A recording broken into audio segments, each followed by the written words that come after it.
pertama. Mengapa tajwid itu sangat penting dalam membaca Al-Quran? Tajwid itu penting adalah karena aturan membaca huruf dan makhraj atau tempat keluarnya huruf untuk mencegah kesalahan makna. Kedua, sebutkan manfaat apabila diri kita paham dan menguasai tajwid. Manfaatnya yaitu kemampuan membaca Al-Quran yang baik dan benar. Kedua, mendapatkan pahala dan keberkahan dari setiap huruf yang dibaca. Ketiga, menjadi pengajar atau menyebarkan ilmu tajwid kepada orang lain.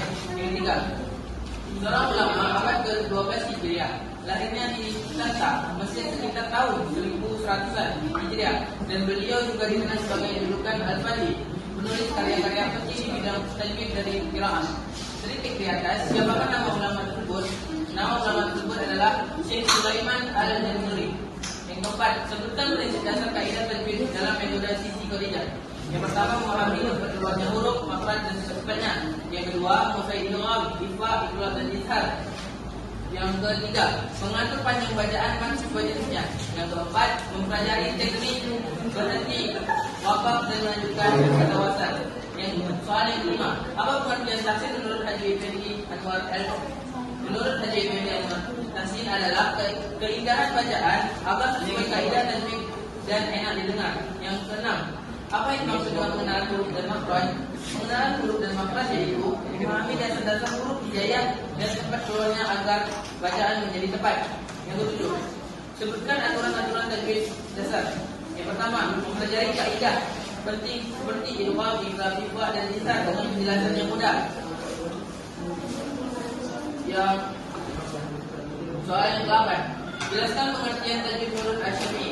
Pengertian tajwid menurut Asy-Syafi'i dalam bahasa artinya memperindah atau membaguskan, sedangkan menurut istilah mengeluarkan setiap huruf dari makhrajnya. 9. Apa saja hukum sukun?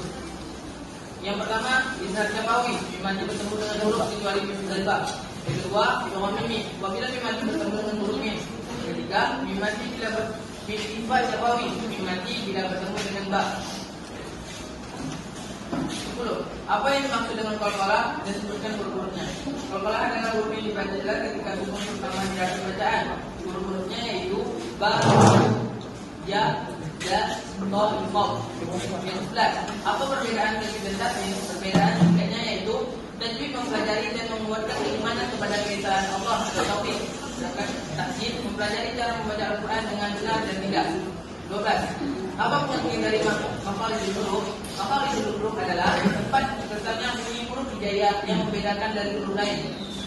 Yang 13. Jelaskan apa yang dimaksud dengan alisan, asy-syafatayn dan al-khaysum. Jawabannya, alisan yang artinya lidah. Bagian lidah yang paling banyak mengeluarkan huruf mulai dari pangkal hingga ujung. Asy-syafatayn itu dua bibir, bagian bibir atas dan bawah serta bagian dalam bibir bawah. Yang ketiga, al-khasyum atau rongga hidung, tempat keluarnya secara langsung. 14. Sifat huruf dibagi dua kategori yaitu: pertama, sifat yang memiliki lawan atau mubtada, sifat yang berpasangan. Yang kedua, sifat yang memiliki lawan atau ghairu mubtada atau sifat tunggal. 15. Apa tujuan tahsin tilawah Al-Quran? Tujuannya adalah menjaga lisan dari kesalahan-kesalahan dalam membaca Al-Quran. 16. Sebutkan macam-macam idgham. Idgham dibagi jadi salah satunya tiga, yaitu idgham mutamat sinain, idgham matana sinain, idgham mutak al-bain. Yang 17. Jelaskan perbedaan antara wakaf dan ibtidah. Perbedaannya yaitu wakaf adalah tempat berhenti atau berhenti sejenak saat membaca Al-Quran, sedangkan ibtidah adalah tempat memulai kembali bacaan setelah berhenti. 18. Apa yang dimaksud dengan tafkhim dan tarqiq? Yang dimaksud dengan tafkhim adalah hukum roh dibaca tebal, sedangkan tarqiq hukum roh dibaca tipis. 19. Mengapa pada saat membaca ikhfa dan sukun tidak ditasdidkan? Karena ikhfa adalah membaca bunyi sukun secara sama-sama dengan dengung, bukan melebur huruf. Jika ditasdidkan maka bacaan berubah menjadi idgham. 20. Buatkan contoh bacaan ikhfa syafawi. Itu salah satu contoh yang saya ambil yaitu tarmihim bi'ijaratin, mimati bertemu dengan ba.